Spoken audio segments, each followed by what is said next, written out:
Muy buenas a todos, yo soy Samuel López y en este apartado dedicado al bienestar emocional vamos a hablar de la música y del gran poder terapéutico que ésta tiene. Vamos allá.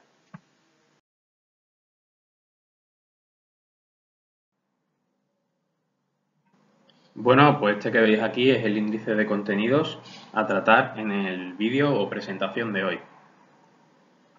En primer lugar, como es costumbre, empezaremos con una introducción al respecto. Posteriormente hablaremos un poco de estilos y géneros musicales y además también trataremos el tema de los instrumentos y sus clasificaciones. Después veremos los múltiples beneficios que tiene la música. Nos detendremos en la musicoterapia o terapia musical, que es una disciplina bastante de moda. Recomendaremos un vídeo que resume en parte lo que aquí vayamos a comentar hoy. Y cerraremos, como también viene siendo habitual, con un apartado de conclusiones.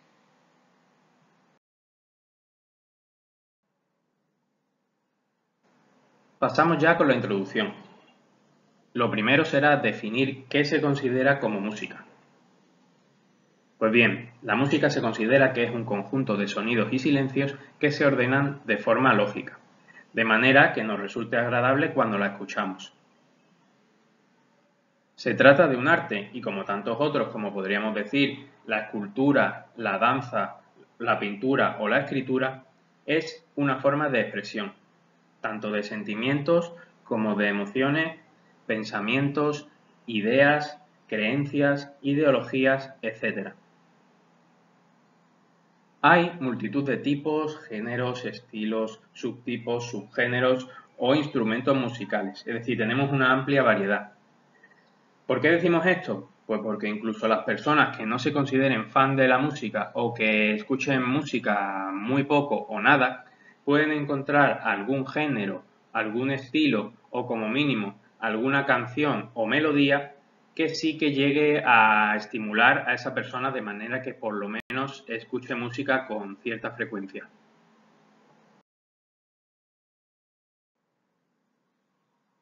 Si pasamos a hablar de géneros musicales, se observan principalmente tres. En primer lugar, tenemos la conocida como música clásica, también llamada música culta. Esta suele conllevar una larga tradición escrita, por lo cual sus creadores y/o intérpretes suelen tener amplia formación musical en conservatorio, de forma general.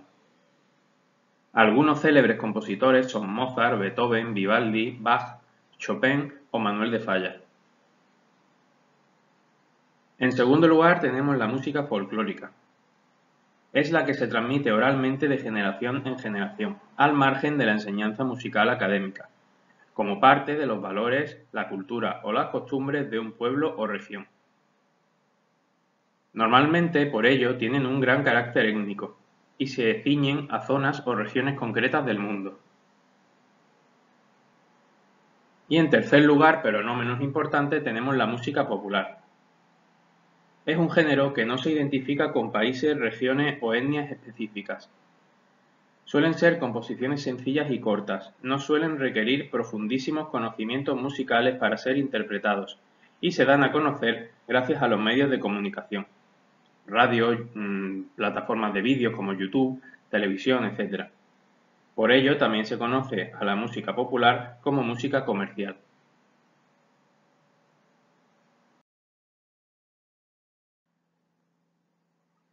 Si ahondamos en el tema, aunque hay que decir que las clasificaciones, como de costumbre, son bastante subjetivas, se considera de forma mayoritaria que los subgéneros de música clásica son, por un lado, la sonata, la sinfonía, el concierto y la ópera.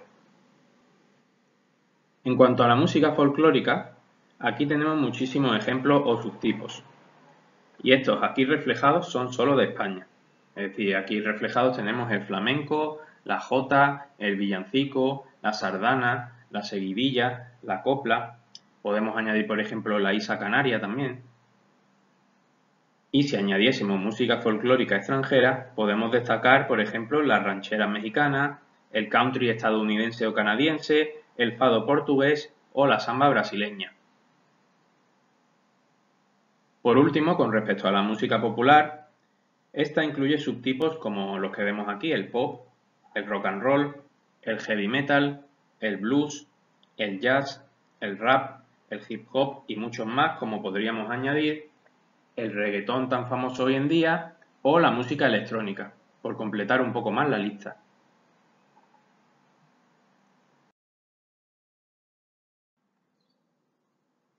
Antes de hablar de los beneficios que nos aporta la música, vamos a tratar un poco el tema de los instrumentos musicales, de cara a incidir en la gran variedad que existe dentro de este arte como es la música.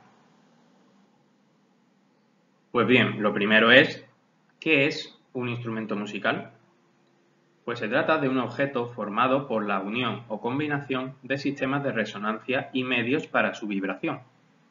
Dicho de otra manera, a lo mejor más sencilla, es un objeto construido para producir sonido en uno o más tonos, que un intérprete se encarga de combinar para generar la música.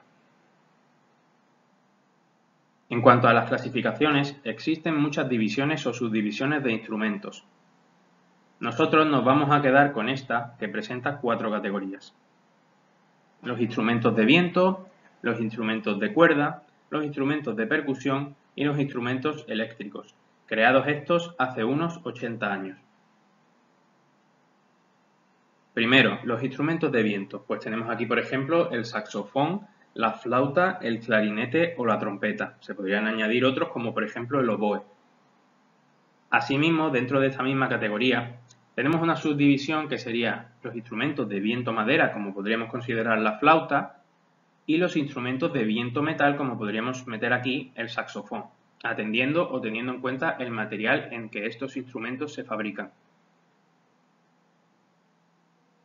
Con respecto a los instrumentos de cuerda, tenemos aquí la guitarra, el arpa o el violín. También se puede añadir, por ejemplo, otro como el piano, que es un instrumento de cuerda que se percute o cuerda percutida. Con respecto a los instrumentos de percusión, tenemos aquí el tambor, los platillos o el bombo. Y se pueden añadir otros como el timbal, el triángulo, etc. Y en instrumentos eléctricos tenemos la guitarra, por supuesto eléctrica, el bajo eléctrico y el sintetizador o teclado electrónico. Obviamente estos son solo algunos de instrumentos que existen. Hay muchísimos más, ya sean de carácter universal o procedentes del folclore de alguna zona.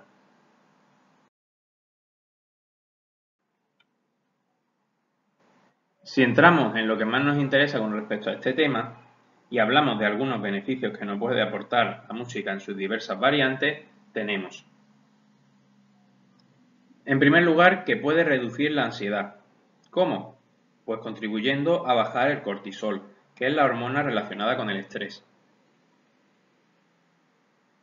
También puede ayudar a reducir el dolor. La terapia musical libera endorfinas que actúan como analgésicos naturales. Incluso hay estudios que afirman que la música puede bajar el dolor de enfermedades crónicas como podría ser la artrosis. También contribuye en trastornos neurológicos, como el Alzheimer, el Parkinson o el autismo, estimulando el cerebro, aumentando la comunicación neuronal, la elasticidad y la plasticidad cerebral. Es como un gimnasio para el cerebro, por así decirlo. También tenemos que refuerza el sistema inmune. Aumenta la producción de plaquetas, estimula los linfocitos y la protección celular ante enfermedades. También aumenta el optimismo y combate el envejecimiento cerebral, en especial para las personas con depresión.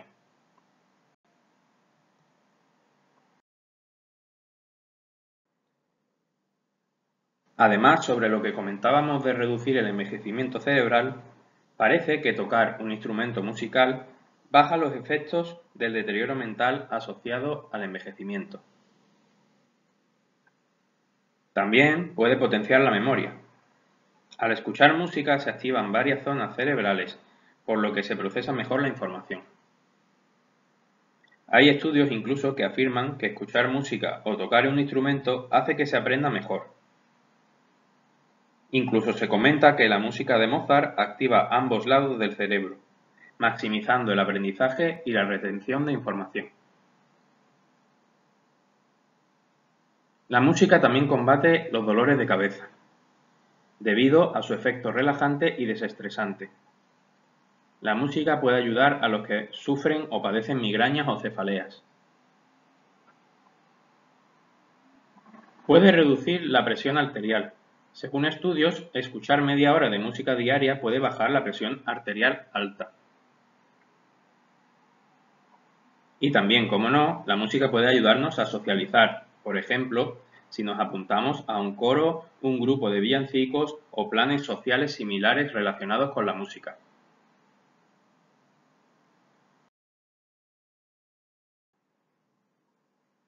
Nos tenemos que detener a hablar de la terapia musical o musicoterapia.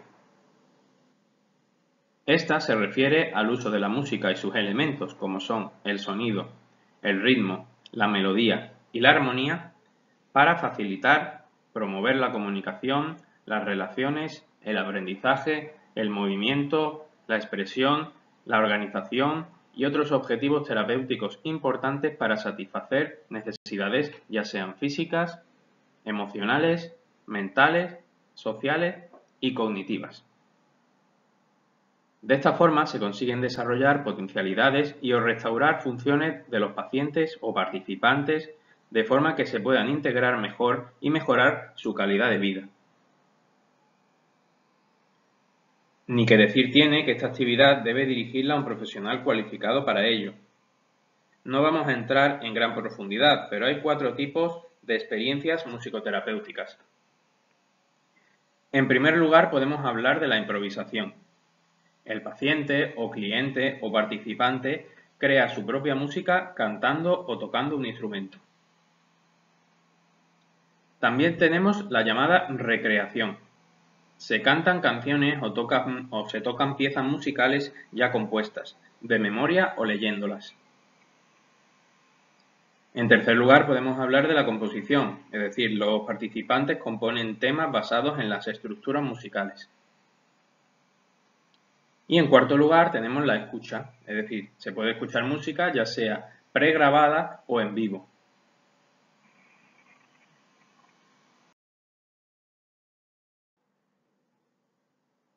Antes de ir con las conclusiones y finalizar el vídeo por hoy, vamos a recomendar otro vídeo que complementa lo aquí ya dicho. Se encuentra en el canal de YouTube llamado Natalia Mellado Vocal Coach y el título del vídeo es Beneficios de la música. En primer lugar, como ya hemos dicho aquí también, destaca la importancia de la música como elemento terapéutico y paliativo del estrés, de pensamientos negativos, de enfermedades, de dolencia, de depresión, etc. Un detalle relevante que comenta el vídeo es que según el tipo de música que escuchemos, evocaremos unos recuerdos o sentimientos u otros. Por ejemplo, si escuchamos música denominada triste, esto nos podría generar melancolía, nostalgia, recordar a gente que ya no está, etc. Por contra, si escuchamos música animada, podemos sentirnos más enérgicos o motivados. Se trata de escoger lo apropiado para cada momento.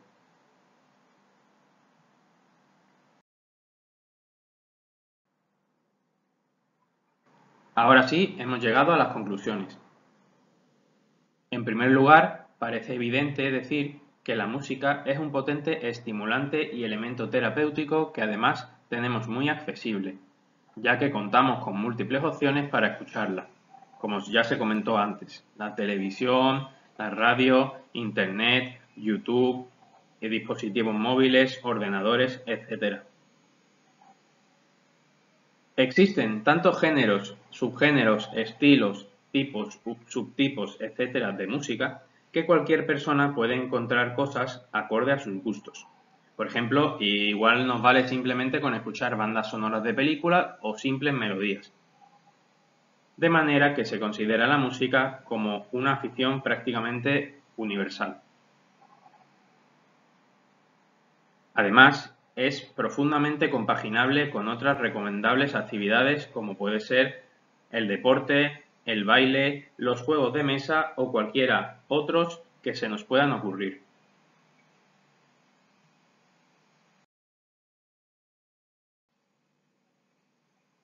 Pues bueno, llegamos al final de esta presentación.